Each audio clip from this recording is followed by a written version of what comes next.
وأنا اخترتك فاستمع لما يوحى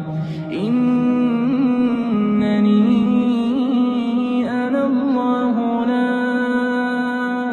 إله إلا أنا فاعبدني وأقم الصلاة لذكري إن الساعة آتية أكاد أخفيها لتجزى كل نفس بما تسعى فلا يصدنك عنها من لا يؤمن بها واتبع هواه فتردى وما تلك بيمينك يا موسى قال هي عصاي أتوكأ عليها وأهش بها